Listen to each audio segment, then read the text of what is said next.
अस्सलामुअलैकुम, मेरा नाम है फ़रीहा ख़ान और आप देख रहे हैं इंग्लिश विद रोशनी, आपका अपना यूट्यूब चैनल जहां हम इंग्लिश न्यूज़पेपर के ज़रिए इंग्लिश को बिगनर लेवल से सीखते हैं। अच्छा, वो इसमें बात कर रहा है कि जो पेंडेमिक था ना, इस दौरान जो चीज़ सबसे ज़्यादा देखने को मिली है ना, वो हेट क्राइम्स है। लोगों को मौका मिल गया कि किसी के ऊपर उसकी रंग नस्ल की बुनियाद पर अटैक करने का। पॉलिटिकल लीडर्स ने भी खूब फ़ायदा उठाया इस बात का। डोनाल्ड ट्रंप को देख लो, उसने चाइनीज़ पर अटैक किया, उसने कोरोना वायरस को क्या बोला, उसने चाइना वायरस बोल दिया। इंडिया में मुसलमानों को निशाना बनाया गया, जिसको कोरोना जिहाद बोल दिया गया।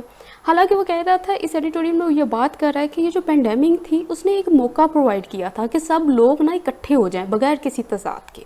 लेकिन इस चीज़ के बावजूद ना दुनिया अब भी वैसी ही है जैसी पहले थी, मतलब डिवाइडेड। ऑन फ्राइडे के रोज़ UN secretary general Antonio Guterres contempt. अच्छा, फ्राइडे के रोज़ क्या हुआ, जो यूएन सेक्रेटरी थे उन्होंने कंटेम्प्ट किया, उन्होंने मजम्मत की। किस चीज़ की? Tsunami of hate. ये जो इतना इंतहा का ये जो नफ़रत है ना, इस बात में उन्होंने क्या किया? कंटेम्प्ट किया, क्रिटिसाइज़ किया, मजम्मत की। अच्छा, ये अब कौन सी हेट थी? ये किस सुनामी ऑफ हेट की बात कर रहा है? उसके लिए इसने दैट लगाया। अब ये बताएगा ये कौन सी हेट है। वो कह रहा है ये वो हेट है दैट इज़ बीइंग विटनेस, जिसको विटनेस किया जा रहा है, जिसको देखा जा रहा है। कहाँ? In the mids of the novel corona virus pandemic, इस वबा के दौरान। ठीक है, वो क्या बात कर रहा है? वो कह रहा है कि फ्राइडे वाले दिन ये जो यूएन सेक्रेटरी थी उसने इस बात में मजम्मत की। किस बात पे? सुनामी ऑफ हेट पे, कि इतना ज़्यादा इंतहा का जो हेट है ना, जो पूरी दुनिया में नज़र आ रहा है, इस बात पे उसने एतराज़ किया। अच्छा, ये कौन सा हेट है? वो कह रहा है ये वो हेट है जिसको ना विटनेस किया जा रहा है इस पेंडेमिक के दौरान, इस वबा के दौरान।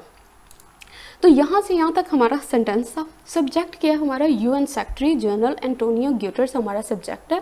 कंटेम्प्ट जो है इसकी वर्ब आके, ठीक है। कंटेम्प्ट करने का मतलब क्या होता है? क्रिटिसाइज करना, सेंसर करना। उसके बाद बात करता है सुनामी। सुनामी का मतलब आपको समझ आ गया, वो चीज़ जो बहुत ही ज़्यादा हो, बहुत ही नुकसानदेह हो, बहुत ही मिकदार में ज़्यादा हो, ये उस हेट की बात कर रहा है। अच्छा, अब उसने यूज़ किया इज़ बीइंग विटनेस।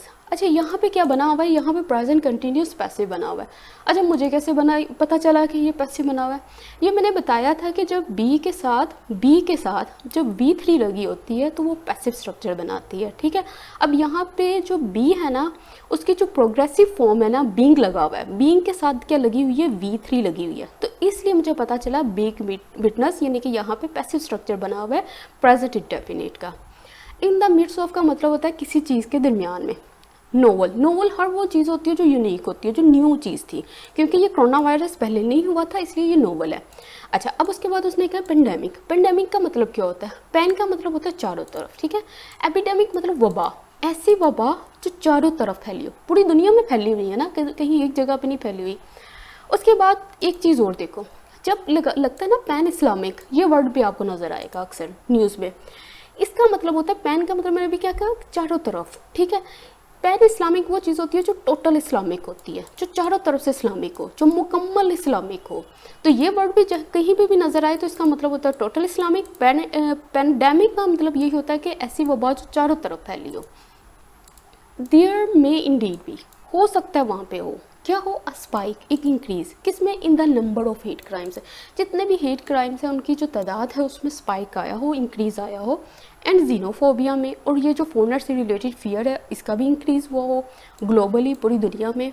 अब वो कह रहे हैं टेकिंग, किस तरह से ये इंक्रीज हुआ है? टेकिंग, करते हुए, अ यूनिक अगली शेप इन ईच कंट्री, लेते हुए बड़ी भयानक शक्ल इन ईच कंट्री, हर उस कंट्री में एक पॉइजन, जिसको ये पॉइजन करती है।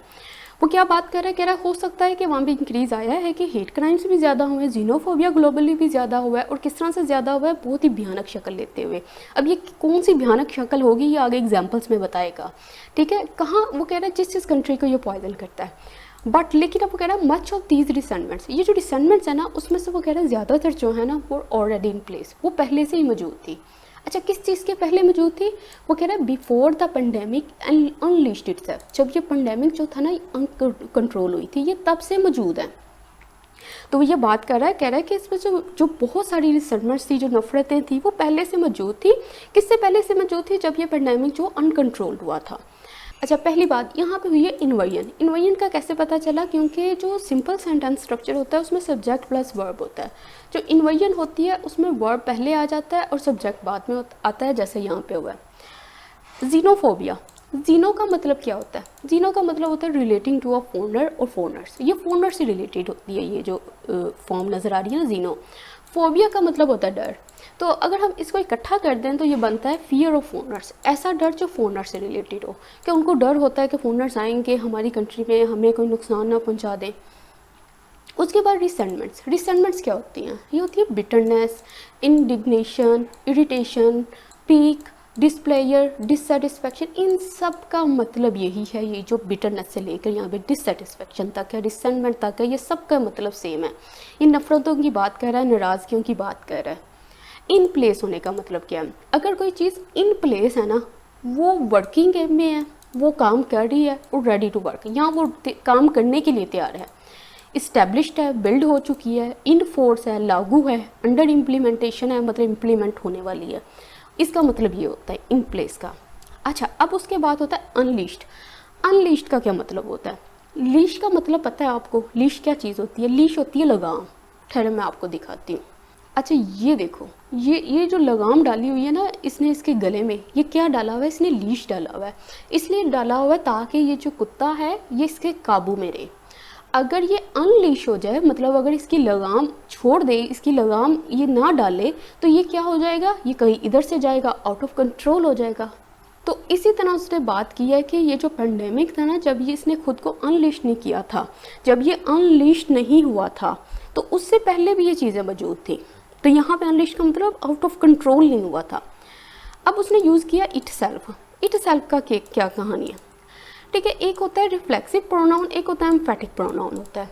तो ये कैसे पता चलता है कि ये रिफ्लेक्सिव प्रोनाउन है, ये यहाँ एम्फेटिक प्रोनाउन है? देखो, जब हमारा जो सब्जेक्ट है और जो रिसीवर है, डूअर और रिसीवर जो है ना, वो दोनों सेम चीज़ें हों, तो वो क्या होगा? रिफ्लेक्सिव प्रोनाउन होगा। कैसे? देखो, आई सॉ, मैंने देखा, माई सेल्फ, अपने आप को। तो मैं सब्जेक्ट हूँ ना, मैंने किस चीज़ को देखा? जो रिसीवर था वो कौन था? वो भी मैं ही थी। मतलब रिसीवर और डूवर दोनों सेम है इस केस में। तो मैंने किसको देखा? अपने आप को ही देखा, इन द मिरर, मिरर में। तो ये क्या हो गया? ये रिफ्लेक्सिव प्रोनाउन हो गया। जो एम्फेटिक प्रोनाउन होता है ना, वो जोर देता है। कैसे? I myself completed the assignment, मैंने खुद असाइनमेंट कंप्लीट की है, मतलब मैंने खुद अपनी असाइनमेंट, ये जो असाइनमेंट है मैंने खुद कंप्लीट की है। जब आप कहते नहीं हो मैंने खुद ये काम किया है, तो वो जो खुद है ना, वो होता है ये my self, her self, your self, ये होता है एम्फेटिक प्रोनाउन। एक चीज़ बात और याद रखना, रिफ्लेक्सिव प्रोनाउन जो होता है ना, वो फौरन वर्ब के बाद आता है। ठीक है, जो रिफ्लेक्सिव प्रोनाउन होता है जिसमें जो डूअर होता है और रिसीवर सेम होते हैं, ये हमेशा वर्ब के बाद में आता है। अब यहाँ पे जैसे आया था कि द पेंडेमिक अनलिश्ड इटसेल्फ, अब पेंडेमिक ने ही अनलिश्ड किया था, किसको? इटसेल्फ, खुद को किया था। द सीड्स, अच्छा सीड्स किस चीज़ के? सीड्स ऑफ डिवीजन, डिवीजन के, वर्ड प्लांटेड लॉन्ग अगो। कह रहा है ये जो डिवीजन के जो सीड्स थे ना, ये जो तजाद के सीड थे, बीज थे, ये पहले से बोए गए थे। एंड हैव सीन, और देख चुके थे, सडन राइज, एक अचानक सी इंक्रीज, किसमें? पॉपुलस लीडर्स में। अच्छा, कौन है ये लीडर्स? वो कह रहा है हु कैपिटलाइज, जिन्होंने फ़ायदा उठाया, किस पे? उन डिवाइसिव सेंटीमेंट्स पे, जो इख्तलाफ राय थी ना लोगों के अंदर, इस चीज़ का उन्होंने किया, फ़ायदा उठाया। अच्छा, क्यों फ़ायदा उठाया? अब फिर मैंने ये बताने के लिए टू प्रपोजिशन का इस्तेमाल करूँगी कि टू कम, आने के लिए। कहाँ आने के लिए? टू पावर, पावर में आने के लिए। तो वो ये बात कर रहा है कि जो अभी उसने जो इतनी रिसेंटमेंट्स की बात की है ना, वो कह रहा है कि ये जो बीज थे ना, ये जो नफ़रतों के बीज थे, ये पहले से ही बोए गए थे, ये अभी नहीं हुए थे। और कहता है इन चीज़ों ने ये भी देखा है कि बहुत ज़्यादा इंक्रीज़ हुआ पॉपुलर लीडर्स ने, मतलब कि जो पॉपुलर लीडर्स थे ना, ये लीडर्स पूरी कंट्री में, इन्होंने फ़ायदा उठाया है इस इख्तलाफ राय का, ताकि वो पावर में आ सकें। ठीक है, कैपिटलाइज्ड का मतलब क्या होता है? टेक एडवांटेज ऑफ, फ़ायदा उठाना किसी चीज़ का। डिवाइसिव क्या होती है? डिवाइसिव का मतलब होता है इख्तलाफ राय से मुतल्लिक, और सेंटीमेंट्स होता है पॉइंट ऑफ व्यू। तो इन लोगों के जो भी पॉइंट ऑफ व्यू पे जो इनके इख्तलाफ थे, इस चीज़ का सबसे ज़्यादा फ़ायदा उठाने वाले ये पॉपुलर लीडर्स थे। ठीक है, पॉपुलर लीडर्स क्या होते हैं? ये डिस्क्राइब करते हैं करैक्टरिस्टिक्स को of the charismatic strong man who is mainly interested in the problems and the needs of ordinary people. As, जैसा कि पीपल नाउ सर्च फॉर, अब जो लोग हैं ना वो सर्च फॉर में तलाश कर रहे हैं किस चीज़ की? स्केपगोट की, कुर्बानी के बकरे की। टू पिन करने के लिए, इल्ज़ाम डालने के लिए, किस चीज़ का? तो कलेक्टिवली ब्लेम ऑन, कि जितना भी सारा ब्लेम है ना उस स्केपगोट, उस कुर्बानी के बकरे के ऊपर डालना है। ठीक है। अब वो कह रहा है racism and Paranoia have only intensified. ये जो रेसिज्म थे ना और ये पैरानोया था, पैरानोया क्या होता है? पैरानोया होता है एक मेंटल इलनेस होती है जिसमें ये जो पर्सन होता है ना उसको गलत बिलीव होता है, उसको यही लगता है कि जो लोग हैं ना मुझे किसी ना किसी तरह से हार्म कर देंगे, और यहाँ ये होता है कि मैं बहुत इंपॉर्टेंट शख्स हूँ तो मुझे कोई ना कोई नुकसान पहुँचा देगा। ये मेंटल इलनेस है। और रेसिज्म का मतलब आपको पता होता है कि जो रंग और नस्ल की बुनियाद पर जो तजाब है, वो कहता है वो ओनली इंटेंसिफाइड, वो एस्केलेटेड हो चुका है, उसकी शिद्दत में इजाफा हो चुका है, वो एस्केलेटेड हो चुका है, बढ़ चुका है वो। अच्छा, अब ये देखो, पीपल हमारा सब्जेक्ट था, सर्च फॉर इसकी वर्ब आ गई। पीपल क्या करते हैं? सर्च फॉर करते हैं, तलाश करते हैं। अच्छा, सर्च फॉर व्हाट? किस चीज़ की तलाश करते हैं? स्केपगोट की। अच्छा, क्या पर्पस है स्केपगोट को फाइंड करने का? क्यों कुर्बानी का बकरा चाहिए इनको? पिन करने के लिए। पिन करने का मतलब होता है to blame someone for something, किसी चीज़ का ब्लेम जो है ना उसके ऊपर डाल देना। यहाँ पे जो पिन है ना इसको वर्ब के तौर पर इस्तेमाल किया गया। इसको याद रखने का एक तरीका है। अच्छा, अब ये देखो, ये पिन है, ये डिफरेंट पेपर्स नज़र आ रहे हैं। इसने क्या किया? सारी पेपर्स को इकट्ठा किया, पिन किया और किसी जगह पे लगा दिया। अब यहाँ पे पिन करने का मतलब क्या है कि ब्लेम, किसी के ऊपर ब्लेम डालना। तो ये इसी तरह से जितने भी ब्लेम्स है ना सारों को उठा के ना पिन कर देना, किसी के सर पर डाल देना, किसी के ऊपर लगा देना। तो यहाँ पे किसके ऊपर लगाने की बात कर रहे हैं? ये स्केपगोट की पे बात कर रहे हैं, जो कुर्बानी का बकरा है उसके ऊपर इन पर्टिकुलर, खास तौर पे। अच्छा, ये कुर्बानी के बकरे कौन से हैं? वो कह रहा है Chinese and Asian descent people, वो जो चाइना से ताल्लुक़ रखते हैं या चाइनीज़ जो हैं, हैव बीन द टारगेट, वो टारगेट रहे हैं किस चीज़ का? वर्बल हैरेसमेंट का।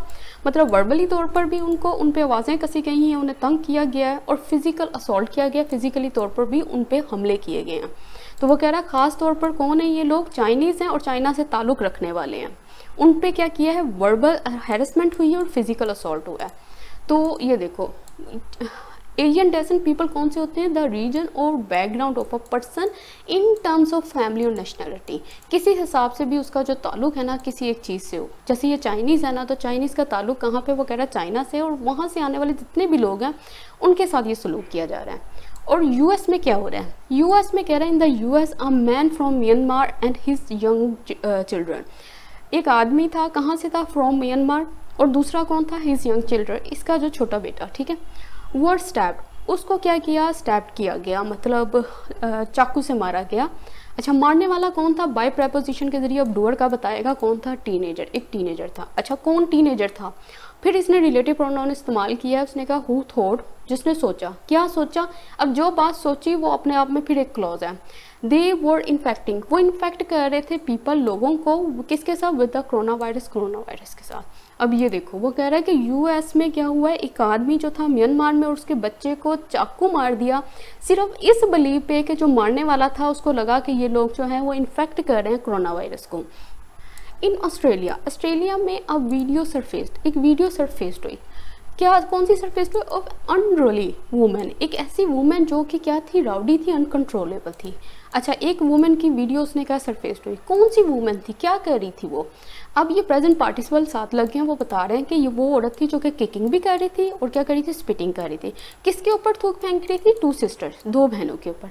कौन थी ये बहनें? ऑफ एशियन डिसेंट, मतलब एशियन से ताल्लुक़ रखने वाली थी, चाइना वगैरह की तरफ से थी। तो वो ये बात कर रहा है कि एक वीडियो सरफेस्ड हुई है, उसमें एक औरत थी, अनकंट्रोल्ड औरत थी, वो क्या कर रही थी? किक कर रही थी, थूक फेंक रही थी दो बहनों पर जिनका ताल्लुक एशिया से था। अब देखो, और वीडियो हमारा सब्जेक्ट हो गया, सरफेस्ड हमारी वर्ब हो गई। सरफेस्ड क्या होती है? अब यहाँ पे सरफेस जो है ना वर्ब के तौर पे इस्तेमाल किया गया।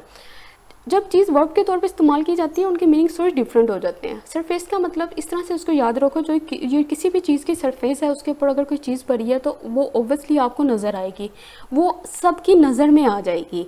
तो इसी तरह से ये जो वीडियो है ये सरफेस्ड हुई है, इसको इस तरह से आपने याद रखना है। उसके बाद वो कह रहा है अनरली का मतलब क्या होता है? राउडी और अनकंट्रोलेबल। इन इटली में रेसियस ग्रेफिटी अपीयर्ड ओवरनाइट, रातों रात क्या हुआ था? एक रेसियस ग्रेफिटी अपीयर्ड हुई थी। ग्रेफिटी क्या चीज़ होती है ये मैं अभी बताती हूँ। एंड इन वन वीडियो, एक वीडियो में an elderly Asian couple are being followed, जो एल्डरली एशियन कपल थे उनको फॉलो किया जा रहा था। करने वाला कौन था? अ मैन, एक आदमी, विद द कैमरा, कैमरे के साथ। कॉलिंग दैम, उनको कहते हुए फिल्थी, गंदे एंड डिस्कस्टिंग, बहुत ही खराब। तो वो ये बात कह रहा है इटली में क्या हुआ? एक रेसियस जो है ग्रेफिटी अपीयर्ड हुई रातों रात, और एक वीडियो में क्या हुआ कि जो एशियन कपल था उनको फॉलो कर रहा था एक आदमी एक कैमरे के साथ, और क्या कर रहा था, साथ कॉल कर रहा था उनको कि ये फिल्थी और डिस्गस्टिंग है। मतलब जो आदमी था वो कैमरे के साथ था, क्या एक्शन कर रहा था, उनको फॉलो कर रहा था, और उसके साथ साथ कौन सा एक्शन था जो बैक वक्त हो रहा था, वो calling them filthy and disgusting. मतलब ये साइमल्टेनियस एक्शन हो रहा था, दो एक्शन एक साथ हो रहे थे। आर बीइंग फॉलोड, तो यहाँ पे क्या हुआ है, प्रेजेंट कंटिन्यूस का पैसिव स्ट्रक्चर बना है। स्ट्रक्चर क्या है, वही ऑब्जेक्ट पहले आ जाएगा, is am are being V3 form आ जाएगी। फिर उसके बाद अगर आपने ऑब्जेक्ट को लगाना है तो फिर बाय के जरिए उस सब्जेक्ट का नाम लिख दोगे जो काम करने वाला है, ठीक है। जैसे फूड इज बीइंग कुक्ड, जो खाना है वो पकाया जा रहा है। देखो इसको देखने की वही पहचान है, B + V3 नज़र आ गई है। ये जो बीइंग है ये बी की प्रोग्रेसिव फॉर्म है, ठीक है, ING वाली फॉर्म है। तो मुझे पता चल गया बीइंग + V3, तो ये प्रेजेंट कंटिन्यूस पैसिव स्ट्रक्चर बना हुआ है, ये पैसिव स्ट्रक्चर है। और इस MR से मुझे पता चल गया ये प्रेजेंट का है कि पास्ट का है। अच्छा, ग्रेविटी क्या चीज़ होती है? अच्छा, ग्रेविटी ये चीज़ होती है जो वॉल्स के ऊपर ये ड्राइंग्स होती हैं या कोई चीज़ें लिखी होती हैं ना, ये कुछ भी हो सकता है, कोई बुरे अल्फाज भी हो सकते हैं, कुछ गलत ड्राइंग्स भी हो सकती हैं, तो ये ग्रेविटी थी। तो लेकिन ऑफ कोर्स ये उन्होंने उनके खिलाफ लिखी थी, तो कोई अच्छी चीज़ तो नहीं लिखी होगी ना। ऑन द अदर हैंड, दूसरी तरफ इन चाइना में, अब देखो ये तो डिफरेंट कंट्रीज की उसने पिक्चर खींच दी, फलां में ये हो रहा है, फलां में ये हो रहा है। अब कह रहा है चाइना में खुद क्या हो रहा है, इन चाइना इटसेल्फ। अब खुद चाइना में क्या हो रहा है, अफ्रीकन इमिग्रेंट्स, जो अफ्रीकन इमिग्रेंट्स हैं वर सब्जेक्टेड टू, उनको निशाना बनाया जा रहा है किस चीज़ का, रेसिज्म का। आफ्टर बीइंग, किस चीज़ के होने के बाद, एक्यूज्ड ऑफ, इल्ज़ाम लगने के बाद, किस चीज़ के, कैरिंग के, कि कैरिंग व्हाट, द वायरस, कि वो वायरस को कैरी करके लाए हैं, इस चीज़ का इल्ज़ाम लगाया जा रहा था। तो ये बात कह रहा है कि दूसरी तरफ पहले सब कंट्रीज़ का बताया, अब चाइना में कह रहा है कि खुद वो अफ्रीकन के साथ, इमिग्रेंट्स के साथ बुरा सलूक कर रहे हैं, उनको रेसिज्म का निशाना बना रहे हैं, उनको इल्ज़ाम लगाया जा रहा है कि आप लोग वायरस लेकर आए हो। मतलब हर कोई दूसरे के ऊपर इल्ज़ाम डालने की कोशिश कर रहा है। अब देखो यहाँ पे आ गया चाइना के बाद इटसेल्फ आ गया, तो ये क्या हो गया, ये एम्फेटिक प्रोनाउन है। इस पूरे एडिटोरियल में आज उसने रिफ्लेक्सिव प्रोनाउन का भी इस्तेमाल किया और एम्फेटिक प्रोनाउन का भी इस्तेमाल किया। अब यहाँ पे इसने जोर देना था कि खुद चाइना में क्या हो रहा है, असल में ये इस तरह से बात है ना कि खुद चाइना में क्या हो रहा है, तो इसके लिए इसने इटसेल्फ लगाया। अब बात आ रही है इमिग्रेंट्स की। अच्छा, एक होता है एमिग्रेंट्स, एक होता है इमिग्रेंट्स, क्या डिफरेंस होता है दोनों में? पहली बात, जो एमिग्रेंट्स होते हैं ना, वो कहते हैं person who leaves his country, मतलब पाकिस्तान से अगर कोई ताल्लुक़ रखता है ना, पाकिस्तान का नेशनल है, तो वो क्या करता है, किसी दूसरी कंट्री में जाता है। तो वो जो पर्सन है ना, जो हमारा जो पर्सन है, जो पाकिस्तान से, समझो कोई अली नाम का लड़का है, वो किसी और कंट्री में गया है, तो अली जो होगा ना वो हमारा एमिग्रेंट होगा, क्योंकि उसने क्या किया, एग्जिट किया है हमारी कंट्री से, वो गया। उसके बाद इमिग्रेंट क्या है, a person who settles in a new country. अब ये अली जो है ना, वो जिस कंट्री के अंदर जाएगा ना, वहाँ का क्या होगा, इमिग्रेंट कहलाएगा। समझो वो गया इंडिया चला गया, ठीक है, अब वो इंडिया जाता है तो वो वहाँ पे क्या होगा, इमिग्रेंट कहलाएगा। और यहाँ से जो गया है तो वो क्या कहलाएगा, एमिग्रेंट कहलाएगा। इसको याद करने की भी हिंट है, वो क्या, इसको याद करने की जो हिंट है ना वो ये है, एमिग्रेंट जो होता है ना वो ई से स्टार्ट होता है। ई का मतलब क्या होता है, एग्जिट, मतलब छोड़ देना, किसी चीज़ को छोड़ जाना, उससे निकल जाना। तो अब ये जो पर्सन है ना, जो लोग अपनी कंट्री को लीव करके किसी दूसरी कंट्री में जाते हैं, मतलब अपनी कंट्री से एग्जिट मारते हैं, तो वो क्या होंगे, एमिग्रेंट्स होंगे। अब देखो आई से याद रखो इन, अब ये जो लोग हैं ना जो एग्जिट करके गए हैं, जब वो दूसरी कंट्री में इन होंगे ना, इन दाखिल होंगे ना, तो वो क्या कहलाएंगे, इमिग्रेंट्स कहलाएंगे। आई से याद रखो इन, किसी दूसरी कंट्री में जाना। ई से याद रखो कि एग्जिट, अपनी कंट्री को छोड़ना। इस तरह से आपको ये चीज़ें नहीं भूलेंगी। उसके बाद एक और स्ट्रक्चर इस्तेमाल हुआ है, सब्जेक्टेड टू।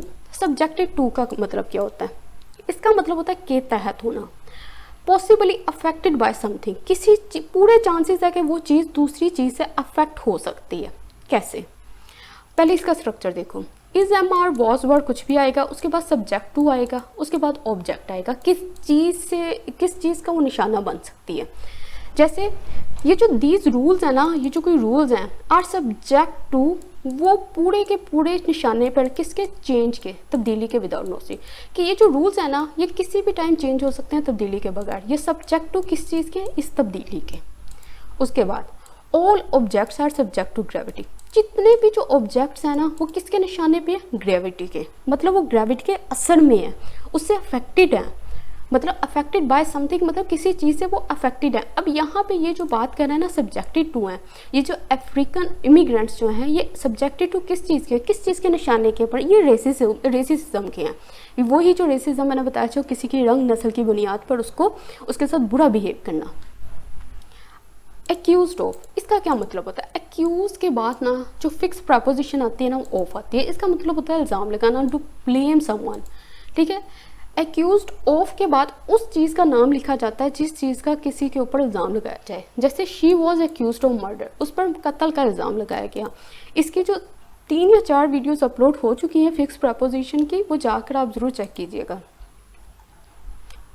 इन इंडिया में Muslims have been repeatedly targeted, Muslims को क्या किया जा रहा है, टारगेट किया जा रहा है। B+B3 पता चल गया क्या है, ये पैसिव स्ट्रक्चर है। किसका पैसिव स्ट्रक्चर है, हैव से पता चला ये प्रेजेंट परफेक्ट का पैसिव स्ट्रक्चर बना हुआ है।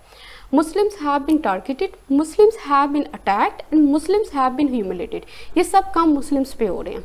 एंड इन सम इंस्टेंसेस, और कह रहे हैं कुछ किस्मों में board from entering their homes, उनको रोका जा रहा है एंटर होने से। किस चीज़ में एंटर होने में, देयर होम्स, उनके घरों में और विलेजेस में, ये भी काम किया जा रहा है। कह रहे हैं इंडिया में क्या हो रहा है, मुसलमानों के साथ उनको टारगेट किया जा रहा है, अटैक किया जा रहा है, उनकी ह्यूमिलेशन की जा रही है। और कह रहा है कुछ दूसरी मिसालों की अगर बात की जा रही है तो उनको तो रोका जा रहा है एंटर होने से उन्हीं के घरों में, ठीक है, और विलेजेस में, गाँव में। बार फ्रॉम का मतलब क्या होता है, बार फ्रॉम का मतलब होता है to prohibit someone from a certain place और थिंग, उसको रोक देना, ठीक है। बार फ्रॉम समथिंग, किसी चीज़ से दाखिल ना होने देना, वहीं से रोक देना उसको। इन बल्गेरिया में द रोमा कम्युनिटी, जो रोमा कम्युनिटी है साइटेड, उसने भी मेंशन किया किस चीज़ को, डिस्क्रिमिनेशन को, इस फ़र्क को। आफ्टर फेस करने के बाद किसको स्ट्रिक्ट किया, लॉकडाउन मेजर्स को। ये जो सख्त लॉकडाउन नाकाबंदी की जो मेजर्स लगी हुई थी ना, इसके बाद इन्होंने भी इस चीज़ को मेंशन किया है, मतलब कोई भी कोने के लोग जो है ना वो महफूज नहीं है इन चीज़ों से।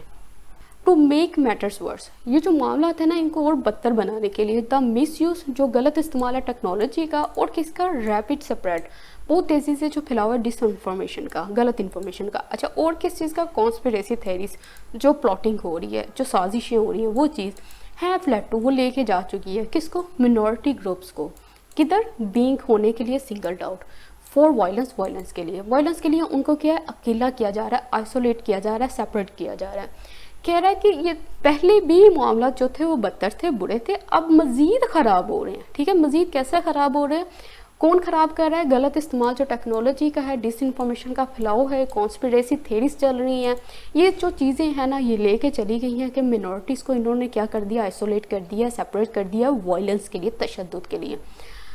अच्छा, सिंगल आउट का मतलब क्या होता है, इसका मतलब है सेपरेट करना, आइसोलेट करना, सेग्रीगेट करना, इंसुलेट करना।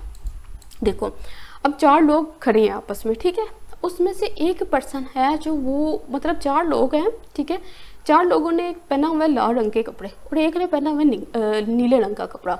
तो आप क्या करते हो, वो जो अकेला नीले रंग का कपड़ा ना, जो मेजॉरिटी, तसव्वुर करो उसको कि वो अकेला ही जो बंदा है जो नीले रंग के कपड़े पहना हुआ है, जो सिंगल इंसान है, तो आप क्या करोगे, उसको आउट कर दोगे, उसको बाहर कर दोगे। जब आप उसको बाहर करोगे तो उसके पीछे आपका कोई पर्पस होगा।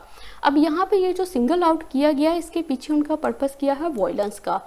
और सिंगल आउट कौन हुए हैं, मिनॉरिटीज़ हुई हैं। अच्छा, लेट टू का मतलब क्या होता है, लीड टू का मतलब होता है, इसके बाद नाउन आएगा या जरंट आएगा, ये इसका स्ट्रक्चर है, सब्जेक्ट आएगा, हेल्पिंग वर्ब आएगा, लीड टू आएगा, प्लस ऑब्जेक्ट होगा। इसमें मतलब होता है कि कोई एक चीज़ जो है ना आपकी, चाहे वो आपकी हैबिट है, चाहे कोई चीज़ है, जो खाने की आदत है, बैठने के तरीके हैं, उठने बैठने के तरीके हैं, वो चीज़ जो है ना आपको लीड टू कर जाए, मतलब उठा कर आपको कहीं और ले जाए, आपने वो नताइज नहीं सोचे अपने दिमाग में।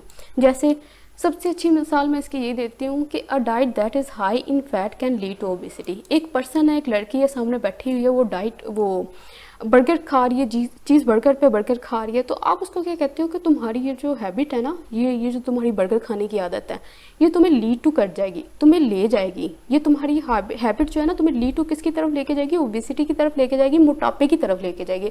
अब उस लड़की ने तो नहीं सोचा कि मैं मोटापे की तरफ जाऊँ, नहीं, उसकी जो एक्टिविटी है वो उसके नताइज ऐसे हैं कि वो उसको ले जाएंगे उस तरफ। इसी तरह से ये थर्ड और सेकंड मिसाल भी इसी तरह की है।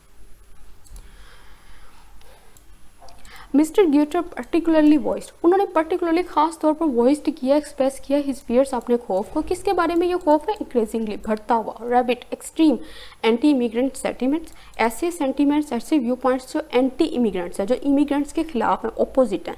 इस्लाम फोबिया है, फोबिया का लफ्ज़ जहाँ भी नजर आए इसका मतलब होता है फियर, ठीक है। अब ये किस चीज़ से फियर है? ये इस्लाम से फियर है।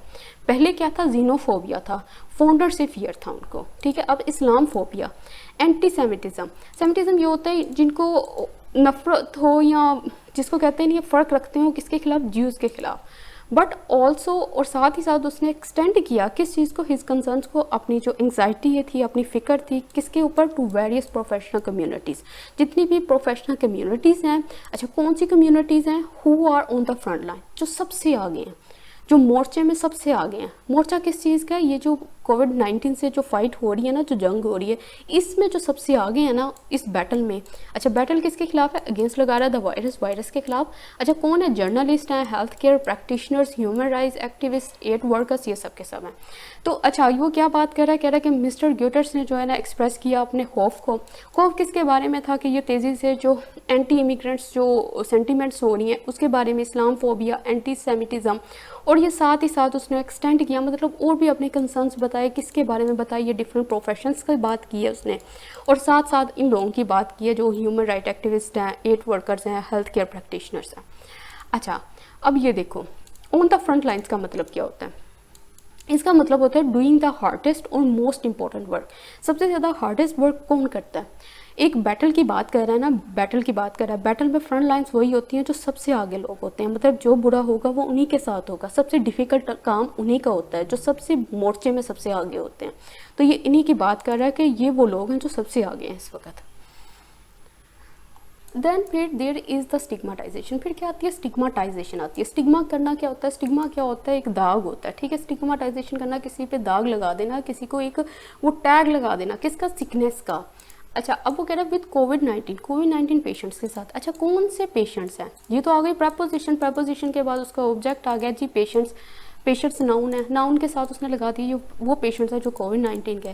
अब फिर उसके बाद उसने बताया कि ये वो पेशेंट्स हैं जो कि बीइंग हो रहे हैं, क्या हो रहे हैं? सब्जेक्टेड टू, निशाने पर है किसके? क्रूअल एंड केयरलेस वर्ड्स के एंड जोक्स के। इंक्रीजिंग, जो कि बढ़ा रहे हैं देयर सेंस ऑफ आइसोलेशन, उनके एहसास को, आइसोलेशन तन्हाई के, एंड हेल्पलेसनेस के। और ये जो हेल्प, बगैर मदद के जो बैठे हुए हैं ना, वो फील कर रहे हैं खुद को हेल्पलेसनेस फील कर रहे हैं। कह रहे हैं एक तो आता है स्टिग्माटाइजेशन ऑफ सिकनेस का, ठीक है। उसके साथ क्या हो रहा है? जो कोविड-19 पेशेंट्स हैं उन निशाने पे हैं, और क्रूअल वर्ड्स के, केयरलेस वर्ड्स के और जोक्स के। और साथ ही साथ ये चीज़ें क्या कर रही हैं? इंक्रीज़ कर रही हैं उनकी आइसोलेशन को, और जो हेल्पलेसनेस है कि वो खुद को कमज़ोर और बेयारो मददगार फील करते हैं, तो इस चीज़ की सेंस में इजाफा कर रहे हैं। कह रहा है विद द वायरस, वायरस के साथ। कौन सा वायरस? कंटिन्यूइंग, जो जारी है, ठीक है। With preposition the virus, noun आ गया, ठीक है। कौन सा वायरस है? कंटिन्यूइंग, जो जारी है। क्या करना जारी है? टू लगा कर बता रहा है, क्लेम, दावा करना। किस चीज़ को? विक्टिम्स को। एट एन अलार्मिंग स्केल, वो ये बात की दावा कर रहा है कि जो विक्टिम्स है ना वो अलार्मिंग स्केल पे है, वो खतरे पर है। इट इज़ शेमफुल दैट, ये बहुत ही शर्मनाक बात है, दैट ये कि इवन दीज डेस्परेट टाइम्स, इस वक्त ये जो मायूस कुन वक्त है ना, बेटर सेंस, जो अकल है, समझ बूझ है, हैज़ नॉट प्रिवेल्ड, वो अभी तक गालिब नहीं पाई। वो कह रहा है ये जो वायरस है ना अभी भी जारी है, इस बात को कहना कि जो विक्टिम्स है ना वो खतरे के ऊपर है। ये इंतहाई शर्मनाक बात है कि इस वक्त, इन वक्तों में जो कि बड़े डेस्परेट टाइम है, बड़ा मायूस कुन वक्त चल रहा है, उसमें भी अकल जो है ना वो गालिब नहीं हुई, वो अभी तक नहीं जीती। तो प्रिवेल्ड का मतलब क्या होता है? टू विन होना, बी डोमिनेंट होना, उसके ऊपर गलबा पा लेना। द पेंडेमिक प्रेजेंटेड, वो कह रहे हैं जो पेंडेमिक है ना इसने प्रेजेंट किया, किस चीज़ को प्रेजेंट किया? अपॉर्चुनिटी को। The pandemic subject presented verb, presented what, an opportunity, हमारी वर्ब आ गई। अच्छा, किस लिए प्रेजेंट किया है? और यूनिटी के लिए, इत्तेहाद के लिए, कलेक्टिव एक्शन के लिए, कि सब मिलकर एक्शन करें, and recognition of our shared humanity, कि हम इस चीज़ को रिकॉग्नाइज करें, पहचानें कि हमारा कितना शेयर है इस ह्यूमैनिटी में, इंसानियत में। कह रहा है ये जो पेंडेमिक है असल में ये कहता है, अगर इस चीज़ को भी देखो, मतलब एक तरह से वो पॉजिटिव साइड बता रहा है कि इसने एक अपॉर्चुनिटी बनाई थी, प्रोवाइड की थी कि यूनिटी के सब लोग इकट्ठे हो जाएं, मिलकर काम करें और एक ह्यूमैनिटी को शेयर करें। लेकिन ऐसा कुछ भी नहीं है। इंस्टेड बजाय the world is as divided and unkind as ever. कह रहा है दुनिया जो है ना उतनी ही डिवाइडेड और अनकाइंड है जितनी पहले थी, इतनी कि जितनी। एज लगा हुआ है ना, तो वो पहले बता रहा है कि एज डिवाइडेड एज एवर, जितनी वो पहले थी अभी भी उतनी है। एज एवर का मतलब होता है नॉट अनयूजुअल, कोई नई बात नहीं, ऐसा पहले भी मौजूद था। आज का एडिटोरियल हो गया है कंप्लीट। इसके साथ ही मुझे इजाज़त दें, लेकिन कमेंट सेक्शन में मुझे ज़रूर बताइएगा आपको वीडियो कैसी लगी। अल्लाह हाफिज़।